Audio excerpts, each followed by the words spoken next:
All right, so thank you for joining me today, Claire. First of all, do you want to do a little intro into yourself about who you are? Hey, so I'm Claire Southall. I know Shona through our 5-day investor challenge for social media, attracting investors with Sarah Point and Ryan back in, was it May? May, because you did the first one, I did the second one, didn't I? Yeah. So that's how I met Shona, and I went on that because it looked really interesting, didn't really know a lot about sourcing. So I thought, right, let's start that. And I was already doing some other training with another provider as well.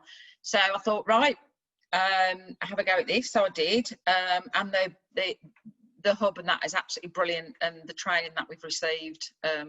So I started my property journey then properly as a business, June, July this year.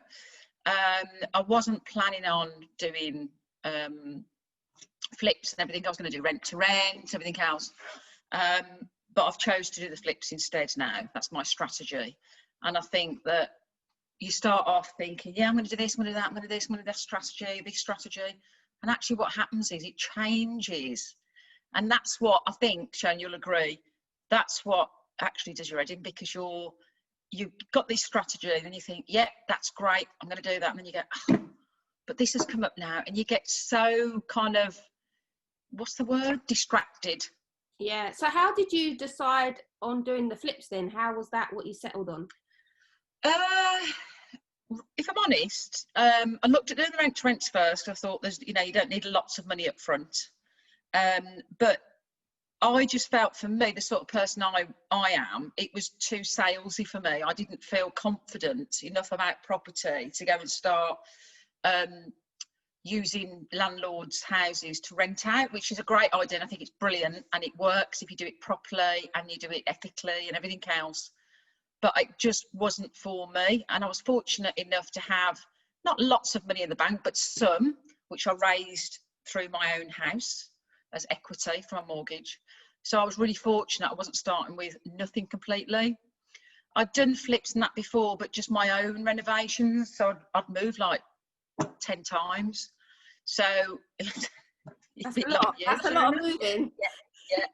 So I was used to moving and doing houses. I've done extensions before and various things, but not as a business. And I just always loved it. So I just love the fact of project, because I project manage at my other business that I've got. I just love all the organising, the project management side of it, and everything, organising all the workmen. And that's why I did this flip. And it wasn't a small refurb, and it isn't a small refurb. It's quite huge, actually. So it's a shell. Bought it at auction. And I'll be really honest, and you're going to really tell me off now. I didn't look at the legal. That's so naughty. But I just had a gut. I went in there. It was a beautiful Victorian 3-storey house, and I just fell in love with it and just thought, I want to bring it back to life. Lovely. I had supported housing, supported living, people knocking on my door. We want it, we want it, we want it. So it was all really like, there was lots of buzz around it. So I was like, yeah. And again, I thought, no, I have to keep myself focused on what I'm trying to achieve. I did look at the supported living, I have to be honest. But I've decided to go down the route of a flip. One, because there's no supported living really in that street and supported housing. And it's no disrespect to those people you put in there at all, but it's a really residential street. You've got an elderly lady who's 90, who lives next door, professionals, and there's hardly any HMOs there. And not just because of that reason. I could rent it out as I do as a HMO, but I want my money back out as well to do my next project.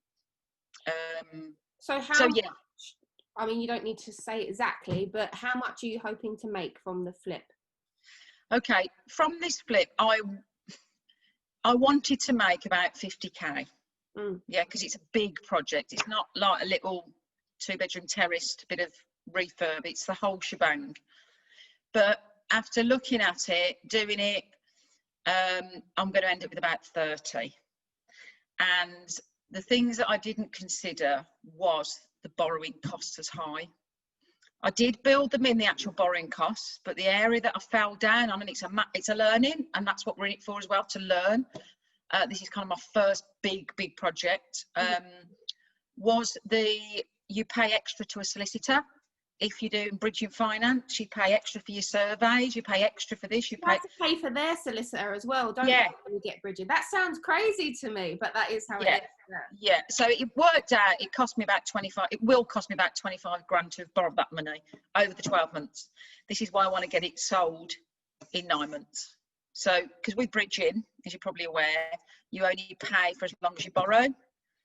And then because your interest is so much each month, and that interest just comes off when you pay it off. So we still have to pay out that 25k even if you do sell within the 9 months and pay it off, or will you get some of that money back? You get less. So they give you an amount to buy the house with. You still have to put your deposit down, and then they agree to, because I borrowed the refurb as well, which is brilliant, which is great. So I think that's why it's so quite high, because I'm borrowing the refurb money. And they're willing to give me 80 grand. I'm not going to spend 80 grand. Let me just put my phone on silent, sorry. So yeah, but you've probably seen it on social media, Sean, with me regards to the surveyor for this property. Obviously, I've never done bridging before. So the lender has to send their RIC surveyor out to value the house. So I'd done all my numbers, I'd gone through with a fine tooth comb and everything else. And the surveyor went round and he undervalued it by about 20-25% because of COVID. But when he sent the report through, he had used comparables that were 15, 16 miles away in a different district, not in Birmingham City Council at all, didn't even fall under Birmingham City Council. For example, the square meterage of the house was 70, mine's 142. That's they not were comparable at all. Well, it wasn't. So, cut long story short, I said to my broker, I'm going to appeal it. Okay, good for you. That, you know, so I'll support you. That's great. However, in all the years I've been doing it, I think I've only ever known one person win the appeal. And I just didn't think it was fair. It wasn't me being bombastic and, you know, I just didn't think it was a fair thing to do. His comparables were completely out. And I know the area really, really, really well where the house is. It's not far from where I live. So I thought, no, I'd done my research extensively. I'd done my pack as we're taught and everything else. So I put everything in a pack. I did an appeal pack. I did all the photos of the houses he'd put in. He'd only put the addresses, he hadn't put pictures of them. So I went on Zoopla, got all the pictures, put all the comparison down, the size of the house, the fact that they were terraced, blah, blah, blah. And put the map of Birmingham on and said how far away it was. So I really illustrated the fact that they weren't comparable at all. If they were comparable and he'd come back with a value, then that's a different thing. But he actually compared it to nothing. And then what I also included in there was the houses that he should have compared it to, which were in the next street. Did you have those ready? Or I'm guessing you already found those before you put in your offer. Yeah. Because you knew what was going to be priced, right? Yeah. Yeah, so I based it on those. So I had all that information. What I didn't have was the one he compared them against. So I got all that. So that was okay. So we'll send that off. And actually, the lender supported my appeal. So even though it was like a contracted surveyor for them to do their surveying to see if the house is worth the money and what it's going to be worth. And they actually supported my appeal and said they agreed that it was completely out. Anyway, I won the appeal, which is brilliant. And the response back from the surveyor was, oh, I was a bit harsh, wasn't I? And I just thought the stress, the night's sleep I lost, well, a few nights actually, and the 2-week delay. So I've ended up incurring about another 1,500 quid costs because of having to pay my seller's solicitor fees extra because it was auction property, so I should have completed, and also my solicitor extra costs as well. You know what? If you try to use that lender again, they might not even send a surveyor next time. They might just let you do your own comparables. What do you reckon? I think they should, because I think I'm just bloody fantastic at it. No, I just don't think, I just believe in being fair. I get the fact that people say, well, you can't challenge a RIC surveyor. And, you know, and there are times, and I did think, shall I, Shona? I thought, it goes against my values. It goes against how I've been brought up. It's not fair what he's done. I'm not just going to lie down and accept it. So I just thought, what have I got to lose? Apart from the fact that if I get him again, he'll downvalue everything that I have. Maybe, so I've got to be careful. So yeah, that was a massive stumbling block for me. First big project, bridging, auction, and then the surveyor. That is a lot, all in your first one. I don't care if I make £5,000, Sean. I've learned so much, and that for me, it's about your mindset as well. It's not just about the money when you first start out, I don't think, or even in the future, because you learn every day, don't you? But it's just been massive learning for me, and it's not been a harsh learning. This is, you know, all the work, then getting them set up, doing the project management. It's been really, really good so far. It's not finished yet, but you said it's quite a big refurb. Can you tell us a bit about what refurb has involved? Okay, so you can see the sky. There isn't skylights, but you can see the sky from from the second, not even the third floor, from the second floor. So literally, there are leaks. There's been leaks everywhere for the last 5 years. So we've had to replace joists in the ceiling. We took the ceiling down. We've had to replace a couple of joists. And people think, oh my God, joists, you've got to replace them. It's 20 quid. So, you know, got my labourer today. He did that for me. It was brilliant. There's some damp in there. And then, you know, learning for me. I've got a reputable damp company. £2,600 to do the whole bottom floor. Got a second opinion. They said, yes, there's damp the same. Yeah, it'll cost you £500 plus VAT. So I went with the £500 plus VAT one, because he's still going to give me a certificate. So the advice I'd give if you're going to do a big refurb as well is always get 2-3 quotes, even if you haven't got the time. The same's happened with my windows. I've got them for £1,000 cheaper from someone who knows someone, but it's all, you know, proper company. So new roof, and that started off with an 11 grand quote and it ended up at 8, which is great again. Full rewire. The electricians are in there now.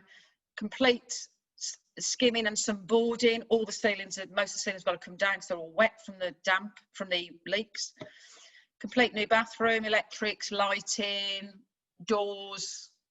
Because when I went in there to look round initially, it had skirting boards and architrave and doors on and radiators. Didn't have any carpet or anything. And when I got my keys and went in, it had no skirtings, no doors, no architrave, no frames, absolutely nothing. He'd taken the lovely fire and everything. That's down to him. It's his house. You know, he's allowed to do that. But I wasn't expecting. But to be fair, he's done me a favour really, because as nice as all the old skirting is, it's a lot harder to keep it and refurb it. You know, and your time is money, so it's probably, you know, it works out cheaper just to replace it all anyway. So when did you see it? 'Cause you said you didn't see it before the auction. No, I saw it. I'm really sorry. I've just had a message from my husband and he's broken down. So let me just quickly. I'm so sorry. Have you got that? Oh no, I haven't. The RAC are there. Okay. Anyway, okay. No, I didn't see it. I didn't look at the legal pack, and I didn't get a survey done. But what happened was, I did see it before the auction, because the guy who was selling it had it up on an estate with an estate agent, and he'd also booked it in for the following auction. So I went to see it through the estate agent initially, to see what it was like and whatever. I didn't realise it was going to auction because he didn't have a board, but didn't tell me that. So I was going to put an offer in anyway. I managed to speak to him when I went to look round anyway, because he's a developer and he wanted my number and, you know, networking and all that. So I phoned him and said, you know, I phoned the estate agent, put an offer in, and then he rejected it. And I said, well, can you do the offer if you take it off the market? And through the estate agent, no, he's not willing to do that. Well, I didn't think that was very fair. So I phoned him and I just said, look, what is it you need to achieve? What's your situation? The old spin questions, and it really does work. You know, Sarah's talked as well. And he said, my situation is I just need that 10% deposit. I don't, you know, we can complete when we can complete, but I need that because I need to put it into another development. Okay, so I bought it through the auction before the auction went actually live. Right, okay. Just so that we could exchange contracts on that day, so we could get his 10%. So that's how we did it, which was, we were allowed to do it that way. It was his choice to put it with an agent and an auction. So yeah, so I went and looked at a few more times, and no, I've just always been excited. It's not fazed me at all. How did you quote your refurb? Because obviously there's so much to do. Yeah, I wouldn't have had a clue how much that would cost. Well, because I've done refurbs of my own in the past, it was I wasn't too far off. I was off with some of it. I was lower or higher. So before I bought it, before it all went through, I actually got a roofer around, because I knew that was going to be the most expensive, was going to be the roofer, and I haven't got a clue about the roofing. And my first quote was £11,000. So I just worked on 11 to give myself some contingency, knowing that I may be able to get it cheaper. Mm. My plastering, I've had loads of plastering done, so I was about 600 quid out there in my plastering. So I kind of had an idea anyway. I didn't bring him round, actually. My carpenter, I was okay with my labour, because he's done loads of stuff for me before, but I was completely out with my materials. It was about £800 to £900 cheaper than I thought it was going to be, my materials, because initially I was going to be doing it as a HMO, right? But it would have cost me an extra £15,000 to put it as an HMO, and as much as I'd get cash flow each month and I'd have an asset, I had to really think about what my strategy is going forward. So that's why I decided to flip it. And I liked doing the refurb, whether I kept it or not, but I wanted to get my money back out so I can do more with my money instead of having to lend more like I have last time. So will you put it on the market before it's totally completed so that you can try and sell like as soon as it's done? No. The reason for that is I'm going to stage it all, because I just truly believe that people buy the atmosphere as well, and what's in there. I don't think people can visualise it as well as if something's staged. So that's what I plan to do if I've got any money left at the end. Hopefully I will. But all this stuff, I mean, since I bought it, I've got 4 or 5 estate agents valuing it for me as it's going to be. One said, don't bother, it's do it at HMO, you won't get anything for it. And then the other 3 valued it at really good valuation. So, you know, and who knows, the market might be absolutely rubbish, it might be good. If it's rubbish, I'll rent it out to a family. I won't make loads of money on it because it doesn't cash flow as that, but at least it covers everything until the market starts to pick up. But everything will be brand new en-suites and everything in there. So. How many bedrooms is it going to be then? It's 4.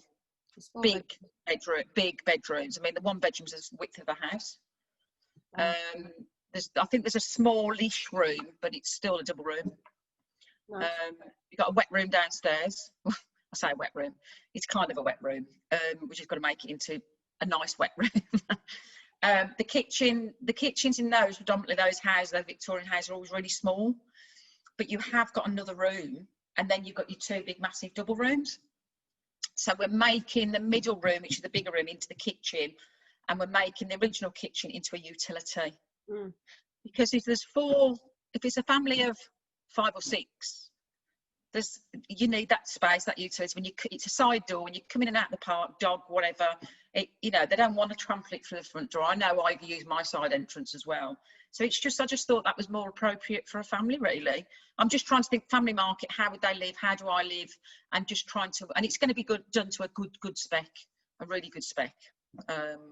Nice oak doors and stuff like that. But I've built that into my costs because I want to get achieve as high as I can for the, so it's not going to be done cheap. We're going to get all the big skirtings back on and everything like that. Did you buy it in your own name, or did you buy it in a company? In a company, didn't you? In my company name, yeah, limited company name. Yeah, I didn't do it on my own name. We only have our house in this name now. We had about 3, but we sold a few so we could get this house that we're in now. But yeah, I did it in my limited company. Cool. I've never used bridging myself, and I hear a lot about how you drop down the money at different times. Yeah, they're called, I think it's called trenching. What does that mean? Can you explain it a little bit? Yeah, Alice will kill me if I didn't get that right. So the trench or trench, I can't remember what it is, something like that. So how that works is, because the house got down valued, even though I managed to get the valuation up, it made the bridging company, the lender, a bit nervous. So they only lent me 70% rather than 75%. So I had to find an extra 5% that I wasn't expecting to find. Hence the reason why there's quite a bit of my money left in now. And that's why I wanted it. That's another reason why I flipped. So how they do it is, depending on how much you're borrowing, will depend on how much they give you every so often when the work's done. So it's almost like there's, say, a pot of 80 grand sitting there, and the agreement with me is I can take 20s at a time.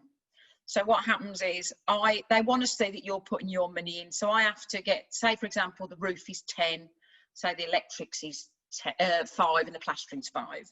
So I have to pay for those, get the invoices. The surveyor, the project surveyor, not the RIC surveyor, the project surveyor comes round. He looks at what's been done, looks at the invoice and says, yes, that's great. And then within 2-3 days, I'll get that money back. So you do have to lay out, if you're borrowing the refurb, you do have to lay out the money first. I didn't have 20, I haven't got 20 odd grand just sitting there because I've put everything into this house, if I'm honest. So my dad has lent it me on a short term, just so, and I've explained to him how it works. So, and he hasn't got lots of money, but he's got a little bit of money tucked away. So he's agreed. So I've been really, really lucky that he's been able to lend me that 20 grand as and when I need it and just paying back as I go along. So that's basically how it works. Okay. Because, yeah, you're right. You had some money of your own and you've borrowed some off your dad, like you said. So it, if you didn't have any money of your own, do you feel like you would have moved as fast as you have? No, I think I would have, because I'm always looking for investors, and that's what I'm looking for at the moment now. It's one of my areas I need to concentrate on. So, you know, it's evident what I'm doing and I'm doing it right, and the end result will be able to evidence that as well. So I'm looking predominantly, there's kind of two things really: the joint ventures, we then provide the finance, me running the project, or, you know, I'm open to how people want to run a joint venture. And the other area I'm looking at is kind of building my investor list up so that I can loan money off them and give them a guaranteed return after 12 months, or pay them back each month, which is a serviced loan, including the interest every month. So that's what I'm looking at doing, so that I can fund my next project before this one's finished. So I don't want to wait till it's sold, say in August, and then start my next one. I'm already going to viewings now to look at other properties.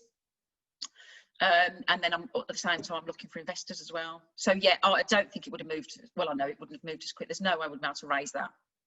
No but way. Once you've done your first one, obviously you've got all that experience. You've got all the photos to show people. You've just done this interview, so people will see this. They'll understand your experience, and it's just real, isn't it? Because a lot of the stuff on the internet, when people talk about property, I find that they're not always as realistic as they could be. They're like, oh yeah, it's easy, you just go out and you do this and this, and it's like, no, it's not that easy. There are no, it's not. And I was speaking to somebody today, my labourer, he said, oh, I'd love to get into property, just flip them. And I said, it's not just flipping. I said, the hardest job of property is finding them, I think, and finding the finance and the money. It's not the property, it's not doing, that doesn't faze me at all. It's actually finding direct to vendor, it's doing your marketing, social media. I haven't really done, but I'm doing more of it now because I know that's what I need to do. It's the way forward to attract investors, to attract, just network with people really, and, you know, do things together. I've had a couple of calls since doing my social media over the last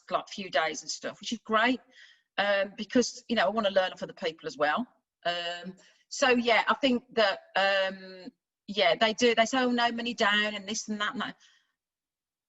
You know, my daughter's 21. She's been doing some training and stuff with me, and she's, you know, she was on about doing property, not doing a grad, not a grad program, a grad program after uni next year. But she said, you know, I want to get into property. She said, but actually, Mum, I need to get some money behind me. Even if I did a rent to rent, I still need 3 or 4 grand to refurb or whatever. So, you know, she's. Yeah, I think it's all right. My daughter's phoning me now. I'm so sorry. It's okay. I'm sorry. She's shopping. Hello. So I'm on a call, Remy. Bye.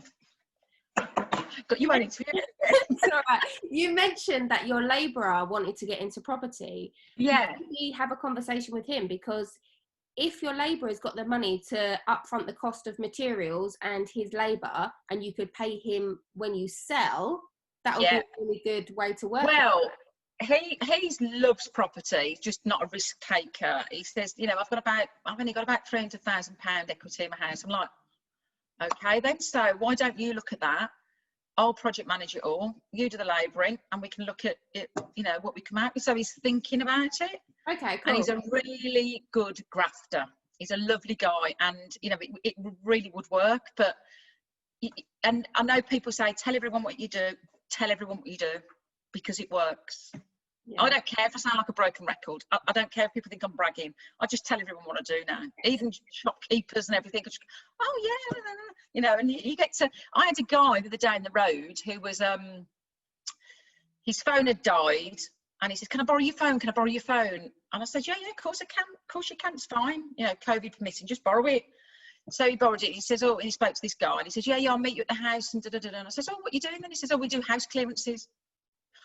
Oh, okay. So probate properties. Yeah. Okay. So he'd dialed that man's number on my phone. That man had dialed that man had dialed back to speak to him. The man wasn't there, and I went, "Oh, he's not here." He says, "Oh, thank you so much for letting me borrow your phone. I was supposed to meet and it didn't work." I said, "Oh, actually, you do house clearances?" Yeah. Okay. So I had a conversation with him about it. He's got my number. I've got his. He's going to let me know if anything. So it's you know, something like that is you wouldn't even think about house clearance people, but they do get access to those type of properties. Fantastic. That's brilliant bit of networking that you did there. Do you believe in fate? Do you feel like fate got you to lend that guy your phone and then you had the number? The law of attraction. I'm a great believer in the universe, magnet and all that, the secret and all that. Yeah. My husband thinks I'm totally potty. And he says I'll start hugging trees and doing yoga next, but you know that it's just his skeptical mind. He just thinks, oh, it's rubbish. But I definitely believe that fate and destiny. Yeah, I'm a great believer in that. Cool. I think I better let you go, just because you obviously have lots of people trying to get in contact with you. But I've learned a lot from you today, and I really appreciate your time. Thank you. You're welcome. And I apologise if I've spoken far too quickly in a real Brummie language, because no, you didn't. I thought that was your posh voice, Claire. Oh, actually, I'm not even gonna do the Brummie accent because I absolutely hate it. Oh no, it's lovely speaking to you, Shona, too. You too, darling. And if I don't speak to you again, have a lovely Christmas and New Year. You too. Merry And I hope the house, let me know you get on with your house and stuff. I will do. All right then. Thanks for speaking to me. See you later. Take care. Bye, Shona. Bye.